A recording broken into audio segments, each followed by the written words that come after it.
Hello everyone, मेरा नाम है Supra Srivastava and welcome to financial funda.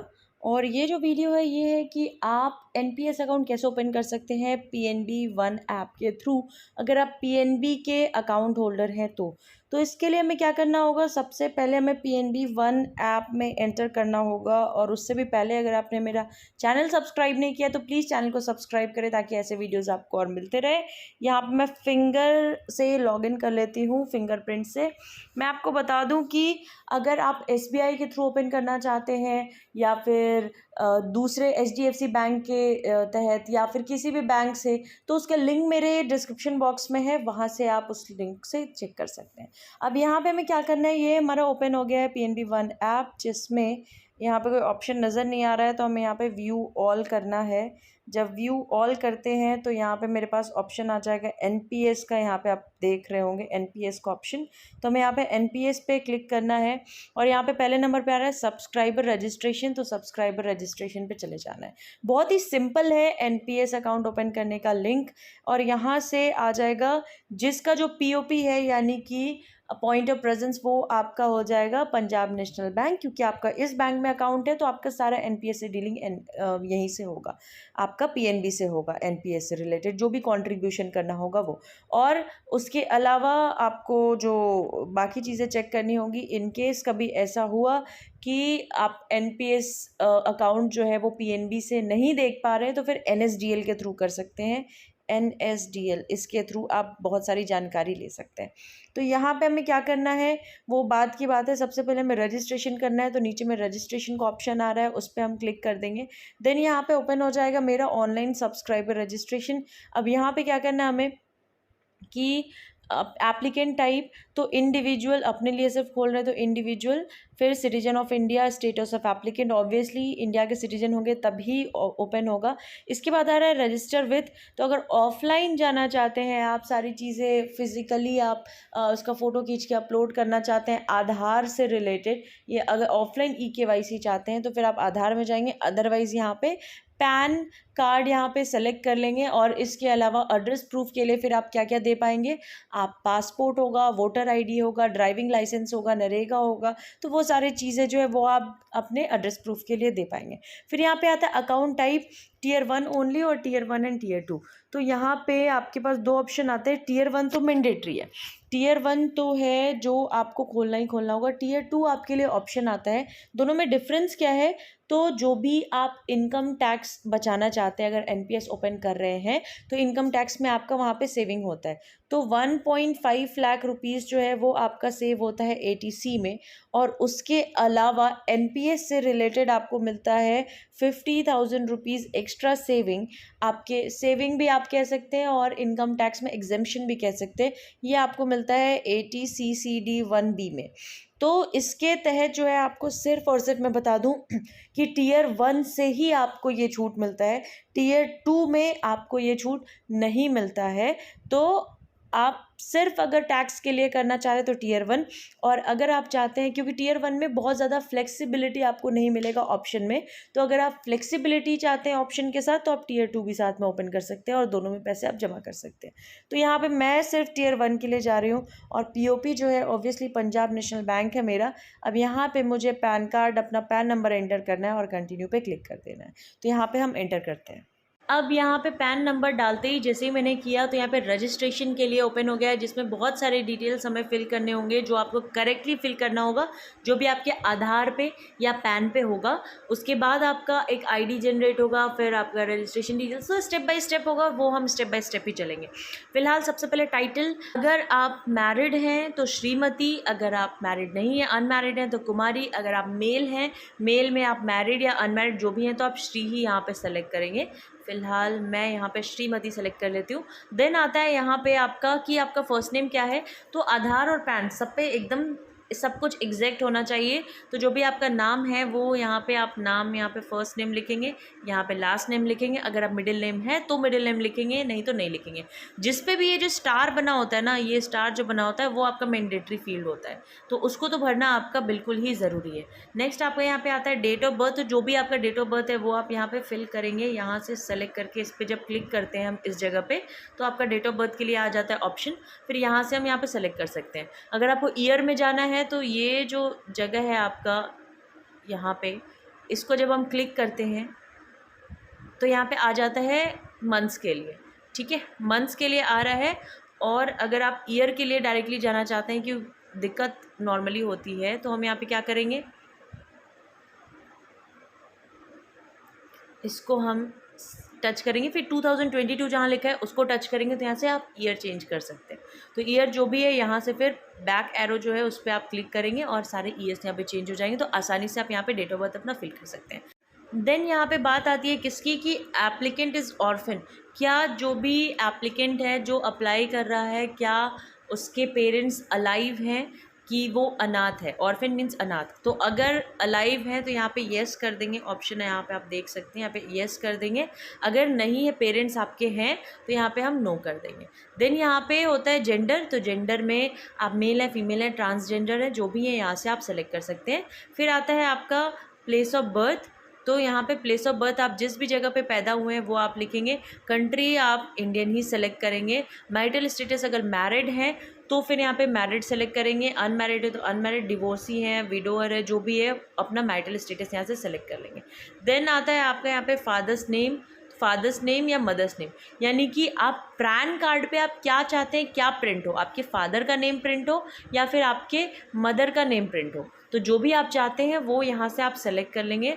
और फिर यहाँ पे मोबाइल नंबर, जो मोबाइल नंबर आपका सबसे ज़्यादा एक्टिव रहता है वो मोबाइल नंबर यहाँ पर डालेंगे।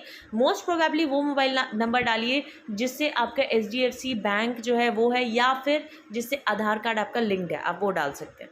देन यहाँ पे आप करेंगे I confirm that my WhatsApp number is same as the mobile number registered above. तो व्हाट्सएप नंबर और मोबाइल नंबर यहाँ पे अगर आपका सेम है तो यहाँ पे आप कन्फर्म करेंगे। और देन यहाँ पे ईमेल आईडी जो है, ईमेल आईडी यहाँ पे अपना डालेंगे, मैंडेटरी कॉलम है ईमेल आईडी का। फिर फादर का डिटेल आपको डालना है, तो फादर का नेम, फादर का लास्ट नेम, फिर मदर का पूरा डिटेल यहाँ। सब्सक्राइबर मिडिल नेम क्या होता है, कि शादी के पहले अगर कोई आपका नाम दूसरा था, शादी के बाद दूसरा हो गया, जैसे सपोज़ मेरा नाम अभी सुप्रिया श्रीवास्तव है, शादी के पहले अगर ये सुप्रिया सिन्हा होता तो यहाँ पे मैं सुप्रिया सिन्हा लिख देती। अदरवाइज़ अगर कोई चेंजेस नहीं है तो आप देख सकते हैं मैंडेटरी फील्ड नहीं है, इसको नहीं भरेंगे तो भी यहाँ पे काम चलेगा। नेक्स्ट यहाँ पे आता है आइडेंटिटी डिटेल्स का, तो सबसे पहले ऊपर मेरा पैन नंबर ऑब्वियसली लिखा होगा। देन आता है लास्ट 4 डिजिट ऑफ आधार, आधार का लास्ट 4 डिजिट नंबर लिखना है यहाँ पे। पासपोर्ट नंबर, वोटर आईडी नहीं भी लिखेंगे, ये नहीं भी लिखेंगे, ये सारी चीज़ें चलेगी। देन आता है identity, proof of identity. Proof of identity यहाँ से सेलेक्ट कर सकते हैं कि आप क्या आइडेंटिटी देना चाहते हैं और उसका आईडी नंबर क्या है। तो यहाँ पे प्रूफ ऑफ आइडेंटिटी क्या क्या हो सकता है, पासपोर्ट आपका हो सकता है, आपका वोटर आईडी हो सकता है, आपका DL हो सकता है, job card issued by NREGA हो सकता है, नेशनल पॉपुलेशन रजिस्टर। तो इनमें से आप कोई भी आईडी यहाँ पर सेलेक्ट कर सकते हैं और उसका नंबर आगे में यहाँ पे लिख सकते हैं।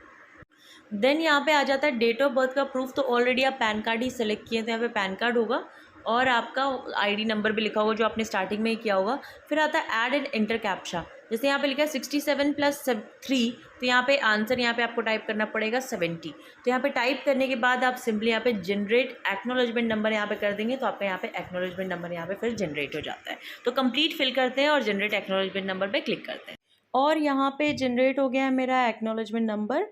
तो एक्नॉलेजमेंट नंबर यहाँ पे मेरा ये हुआ जो पंजाब नेशनल बैंक से रिलेटेड, तो PUN से स्टार्ट होगा। एंड यहाँ पे मेरा नाम सुप्रिया श्रीवास्तव, रिसिप्ट आज के डेट पे इस टाइम पे हो गया है, SMS मेरे रजिस्टर्ड नंबर पे आ गया है और मेल ID पे भी मेरे एक्नॉलेजमेंट नंबर दोनों जगह पे आ गया है। अब मुझे यहाँ पे सिंपली ओके पे क्लिक करना है। अब नेक्स्ट यहाँ पे आ गया please select tax payer of country. तो पहला नंबर है I am a tax resident of India and not resident of any other country, यानी कि मैं इंडिया में ही, इंडिया का ही बस वाशिंदा हूँ, मैं और किसी दूसरे देश में नहीं रहता, तो पहला नंबर सेलेक्ट करेंगे। नेक्स्ट आता है यहाँ पे I am a tax resident of the country mentioned below, तो क्या इसमें से किसी का हूँ, तो ऑब्वियसली अगर आप इंडिया के हैं तो पहला नंबर सेलेक्ट करेंगे, बाकी सेलेक्ट करने का कोई मतलब नहीं है। US पर्सन तो नो, US का नहीं है। पैन नंबर मेरा नोट होगा, यहाँ पे फादर का फर्स्ट नेम आ रहा होगा, इसको फिलहाल हम छोड़ के नीचे में स्क्रॉल डाउन करते हैं। देन यहाँ पे आता है कॉरेस्पॉन्डेंस एड्रेस डिटेल्स फिल करने के लिए, तो जो भी आपका फ्लैट नंबर, लैंडमार्क, जो भी आपका विलेज, व्हाटएवर, यहाँ पे जो जो आपके रिक्वायरमेंट है, जैसे पिन कोड, आप जिस जगह पे रहते हैं उसका पिन कोड डालेंगे, उसका डिस्ट्रिक्ट डालेंगे, स्टेट, कंट्री, सारी चीज़ें डालेंगे, उसका प्रूफ हमें देना होगा। तो प्रूफ क्या करेंगे, document proof ID if any. तो यहाँ पे हम इसको सेलेक्ट करेंगे। अगर इसमें से अगर कोई प्रूफ है आपके पास जहाँ पे आप रह रहे हैं उससे रिलेटेड, जैसे कि वोटर आईडी हो गया या फिर पासपोर्ट हो गया, या इनमें से जो भी पांचों में से जो भी ऑप्शन है वो आप सेलेक्ट करेंगे। देन जो भी आप फिल करते जाएंगे कॉरेस्पॉन्डेंस एड्रेस में, सेम चीज़ आपका परमानेंट एड्रेस में भी फिल होते जाएगा। और परमानेंट वहाँ से जब आप सेलेक्ट करेंगे आईडी कि आप क्या प्रूफ देना चाहते हैं, तो परमानेंट एड्रेस प्रूफ का भी सेम आईडी सेलेक्ट हो जाएगा। और यहाँ पे सेव एंड प्रोसीड पे यहाँ पे हम क्लिक कर देते हैं। देन आता है आपका अदर डिटेल्स, जैसे कि ऑक्यूपेशन डिटेल्स। तो आप प्राइवेट सेक्टर में, पब्लिक सेक्टर में, प्रोफेशनल है, होम मेकर है, सेल्फ एम्प्लॉयड है, अदर्स हैं, जो भी आप यहाँ से सेलेक्ट कर सकते हैं। देन यहाँ पे आता है इनकम रेंज, किस रेंज में आपका इनकम है तो वो आप यहाँ पे सेलेक्ट कर सकते हैं। देन सपोज जो भी है आपका सेलेक्ट कर सकते हैं। प्लीज़ सेलेक्ट इफ़ एप्लीकेबल, तो पॉलिटिकली एक्सपोज्ड पर्सन है या फिर related to politically expose person है, यानी कि आप पॉलिटिक्स में रहते हैं या फिर पॉलिटिकली आपको मतलब ऐसे किसी पर्सन से कनेक्टेड हैं, तो यहाँ पे सेलेक्ट करेंगे, नहीं तो नहीं, इस कॉलम को ही हम यहाँ पे छोड़ देंगे। देन आता है यहाँ पे कि related to politically expose person, तो अगर नहीं है तो इस कॉलम को ही कम्प्लीटली छोड़ देंगे। अब यहाँ पे जब बैंक डिटेल्स फिल करना होगा तो अकाउंट टाइप हम यहाँ पे सेलेक्ट कर लेंगे, सेविंग है या करंट है। फिर यहाँ पे बैंक अकाउंट नंबर डाल देंगे जो पंजाब नेशनल बैंक का है। IFSC कोड जैसे ही डालते हैं और यहाँ सर्च बटन पे क्लिक करते हैं, आपका यहाँ पे उससे रिलेटेड ब्रांच का नेम, ब्रांच का एड्रेस, ये सारी चीज़ें, और नीचे में MICR कोड, 3 चीज़ें ऑटोमेटिकली आ जाएगी। और पंजाब नेशनल बैंक तो पहले से ही लिखा हुआ है। एंड देन यहाँ पे आता है आपका पिन कोड। तो ब्रांच किस जगह पे है वो पिन कोड डाल के जैसे ही सर्च पे क्लिक करते हैं तो उसका स्टेट भी यहाँ पे आ जाता है। नीचे में जब स्क्रॉल डाउन करते हैं तो यहाँ पे आता है कि बैंक अकाउंट लिंक टू आधार, तो ऑब्वियसली आधार से लिंक्ड होगा ही आपका, तो इसको यहाँ पे टिक कर देंगे and then save and proceed पे क्लिक कर देते हैं। नेक्स्ट यहाँ पे आ जाएगा आपका scheme preference detail, choose pension fund manager. तो आप कौन सा आप पेंशन फ़ंड चूज़ करना चाहते हैं, HDFC का या ICICI का, Tata pension management, Aditya Birla, UTI retirement, SBI pension fund, LIC। तो जो भी आप चाहते हैं, ज़रूरी नहीं है कि HDFC का ही आप सेलेक्ट करें। आप LIC चूज़ करना चाहते हैं आप LIC भी कर सकते हैं, आप टाटा पेंशन मैनेजमेंट लिमिटेड भी कर सकते हैं, आप ICI, जिस पे भी आपको लगता है ट्रस्ट है, ट्रस्ट क्या, जिसको आपको लगता है कि आगे वो अच्छे से मैनेजमेंट उसका हो सकता है, आप उसको कर सकते हैं। सपोज़ यहाँ पर मैं LIC यहाँ पर चूज़ कर लेती हूँ। अब इन्वेस्टमेंट चूज़ करने के लिए आता है कि आपको ऑटो करना है या एक्टिव करना है। जब हम ऑटो पे करते हैं यानी कि आप उसको असाइन कर रहे हैं कि जो भी आपका POP है या फिर जो भी फंड मैनेजर्स हैं वो ऑटोमेटिकली आपका जो भी फंड है वो असाइन करते हैं, जो आपके पैसे हैं उसको अपने अकॉर्डिंग असाइन करेंगे। बस आपको ये डिसाइड करना है कि आपको मॉडरेट लेना है, अग्रेसिव लेना है या कंजर्वेटिव लेना है। इसका मतलब ये हुआ कि 3 तरह का फंड होता है, एक इक्विटी, एक बैलेंस्ड और एक डेब्ट। इक्विटी यानी कि जिसका रिस्क बहुत हाई होता है और उसका इनकम भी बहुत हाई होगा, यानी कि परसेंटेज जो आपको गेन होगा वो भी हाई परसेंटेज, सबसे हाई परसेंटेज गेन होगा, और रिस्क भी बहुत हाई फैक्टर का होगा। तो उसको ऐसे बॉन्ड्स में लगाते हैं जो इक्विटी के अंदर में आता है। बैलेंस्ड क्या होता है कि ऐसे फंड्स में लगाते हैं, कुछ पैसे जो है आपके बहुत हाई रिस्क वाले में लगेंगे जिसमें से हाई आपका इनकम आएगा, और कुछ पैसे आपके गवर्नमेंट स्कीम्स टाइप के बॉन्ड्स में लगेंगे जिसमें आपको परसेंटेज नॉर्मल FD से तो ज़्यादा मिलेगा लेकिन आपका इक्विटी से कम मिलेगा। डेट फंड ये होता है कि उसमें जितने भी आपके पैसे होते हैं सिक्योर्ड फंड्स में लगते हैं, जैसे कि गवर्नमेंट के फंड्स हो गए। इसमें आपका रिस्क भी कंपेरेटिवली बहुत कम होता है लेकिन इनकम भी आपका जो है वो ऑब्वियसली FD से तो ज़्यादा होगा लेकिन इक्विटी एंड बैलेंस से कम होगा। तो उसके अकॉर्डिंग आप यहाँ पे सेलेक्ट कर सकते हैं। अगर आप इक्विटी में ज़्यादा इन्वेस्ट करना चाहते हैं तो आप यहाँ पे अग्रेसिव सेलेक्ट करेंगे। अगर आप बैलेंस्ड में जाना चाहते हैं तो आप मॉडरेट सेलेक्ट करेंगे, और अगर आप डेप्थ में जाना चाहते हैं तो आप कंजर्वेटिव समझ पे आप टिक करेंगे। इसके अलावा अगर आप चाहते हैं कि आप असाइन ना करके आप खुद करना चाहते हैं तो यहाँ पे एक्टिव कर लेंगे। एक्टिव करने के बाद यहाँ पे आपके सामने आ जाता है कि LIC के कितने सारे फंड्स हैं, पेंशन फंड, क्योंकि आपने LIC ऑप्ट किया है तो LIC के ही सारे फंड्स यहाँ पे शो होंगे। अब कितना % आप कौन से स्कीम में डालना चाहते हैं और स्कीम की जानकारी के लिए क्या करेंगे, यहाँ पे जो क्वेश्चन मार्क है इस पर जब हम क्लिक करते हैं तो डाउनलोड करने के लिए आ जाता है स्कीम डाउनलोड करने के लिए आता है। डाउनलोड करेंगे सारे स्कीम का इन्फॉर्मेशन यहाँ से आपको दिख जाएगा। तो उसके अकॉर्डिंग पढ़ने के बाद आपको किस स्कीम में कितना इन्वेस्ट करना है, स्कीम ECGA टियर 1 के लिए, ऑब्वियसली टियर 1 सेलेक्ट किया है तो यहाँ से आप उसको सेलेक्ट कर सकते हैं। तो यहाँ पे जब हम करेंगे तो कितना % इसमें जाना चाहिए, तो टोटल आपका 100% यहाँ पे ऐसे आप बना सकते हैं। जैसे 20, 30, 40 ऐसे करके टोटल 100% होना चाहिए चारों को ऐड करके, तो उस हिसाब से अपना डिस्ट्रीब्यूशन कर सकते हैं।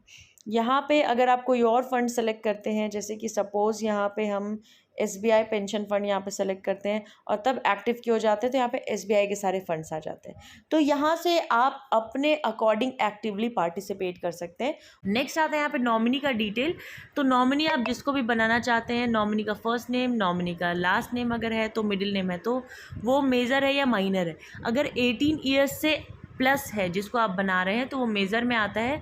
अगर वो 18 ईयर्स से बिलो है तो फिर वो माइनर में आता है। फिर उसके गार्जियन के बारे में भी आपको लिखना पड़ता है। जैसे सपोज़ आप अपने बच्चे को बनाते हैं तो बच्चे को आप नॉमिनी बना लिया तो वो 18 से कम है तो वो तो सारी चीज़ें नहीं मैनेज कर पाएगा, तो फिर आपको उसके फादर को या उसके ग्रैंड पेरेंट्स को या किसी को भी आपको उसका गार्जियन यहाँ पे बनाना पड़ेगा।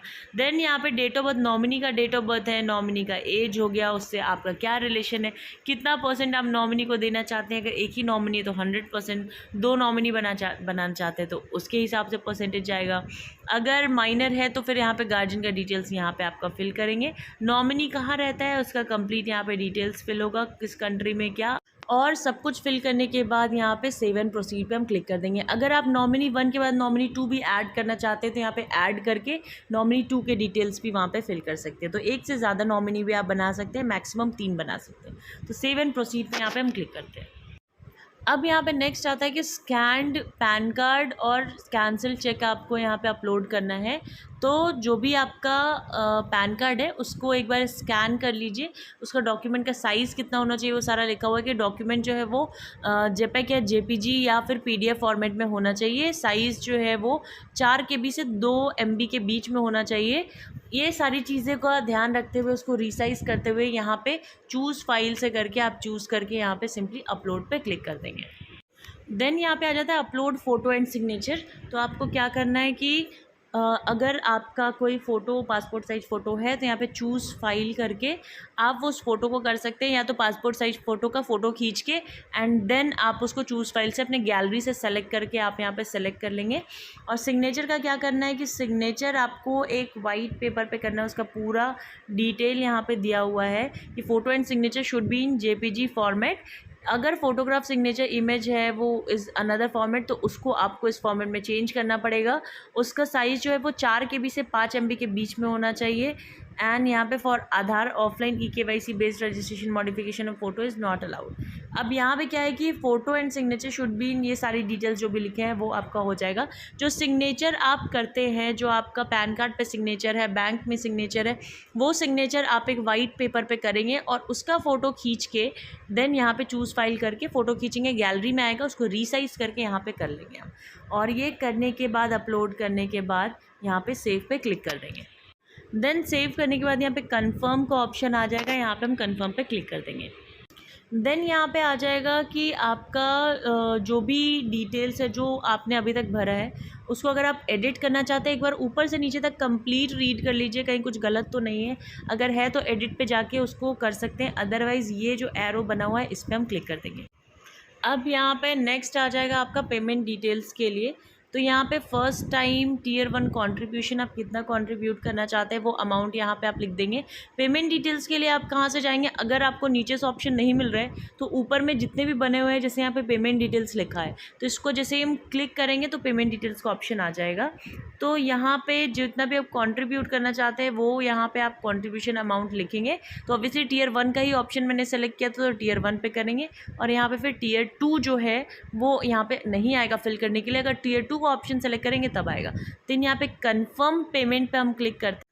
अब यहाँ पे आ जाता है कंट्रीब्यूशन का समरी। तो मैं बता दूं कि हर आपका POP पे अलग अलग आपका चार्जेस होता है।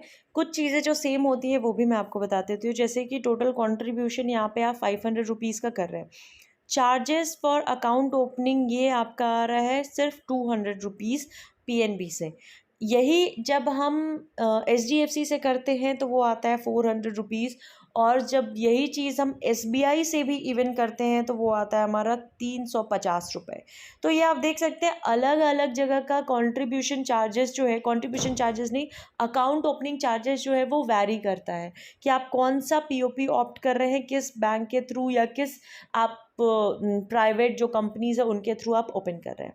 तो इसके रिलेटेड आप कुछ भी नहीं कर सकते हैं, वो आपके POP पे डिपेंड करता है। GST उसके अकॉर्डिंग लगेगा, 36 रुपये इसमें लग रहा है, 68 रुपये लगा था आई गेस SBI में। तो इन सब चीज़ों के लिए आप मेरे लिंक से आप जाके चेक कर सकते हैं। अगर आपका किसी और जगह अकाउंट है तो वहाँ से ओपन करा सकते हैं। PNB में तो बेस्ट है, क्योंकि सबसे कम मिनिमम चार्जेस अभी तक जो मैंने देखा है वो PNB का है। इसके बाद से चार्जेस फॉर कॉन्ट्रीब्यूशन, जितना भी आप कॉन्ट्रीब्यूट करेंगे उसका 0.5% जो है वो आपका कंट्रीब्यूशन चार्जेस लगना ही लगना है। अब यहाँ पे बात आती है कि 500 रुपये कर रहे हैं, तब तो मेरा जो कंट्रीब्यूशन चार्जेस आना चाहिए वो तो 2.5 रुपये का सिर्फ आना चाहिए। तो ये 30 रुपये क्यों लिखा है? तो मैं आपको बता दूं कि मिनिमम आपका 30 रुपये तो लेगा ही लेगा कंट्रीब्यूशन चार्जेस, चाहे आपका जितना भी आए, मिनिमम आपका 30 रुपये होना है। और 30 रुपये से ऊपर जैसे ही आपका जाता है कंट्रीब्यूशन का चार्जेस, वैसे ही उतना पैसा आपका लगने लगता है। मैक्सिमम कितना लगता है? तो मैक्सिमम है 25,000 रुपये आपका जो मैक्सिमम है। तो अगर आप 5,000 रुपये भी जब जमा करते हैं तो 5,000 रुपये का अगर आप देखेंगे तो यहाँ पे आ जाता है 25 रुपये का आपका कंट्रीब्यूशन चार्जेस, बट स्टिल आपका 30 रुपये ही लगेगा। तो 5,000 तक करेंगे तब भी 30 रुपये लगेगा, उससे ऊपर कुछ कर रहे हैं जैसे उससे ऊपर करेंगे तब भी आपका लगेगा। अब अगर हम 10,000 की बात करते हैं, जब 10,000 की बात करते हैं तो आपका उसका कितना हो जाता है, आपका कंट्रीब्यूशन चार्जेस यहाँ पे आ जाता है 50 रुपये का। तो 50 रुपये कंट्रीब्यूशन चार्जेस लगेगा, तो यहाँ पे फिर ये 50 रुपीज़ हो जाएगा। कैलकुलेशन आप अपना चेक कर सकते हैं, मैं आपको ऐसे नॉर्मली अपना थॉरली मैंने आपको बता दिया। उसके ही अकॉर्डिंग आपके यहाँ पे GST भी जो है यहाँ पे लग सकता है। टोटल अमाउंट जो आपका पे कर रहे हैं आप 771 कर रहे हैं फॉर 500 ऑफ कॉन्ट्रीब्यूशन। HDFC में 1000 समथिंग था और आपका SBI में 900 समथिंग था। तो मैं आपको बता दूं, अगर आप PNB से ओपन कर रहे हैं तो आपका मिनिमम है।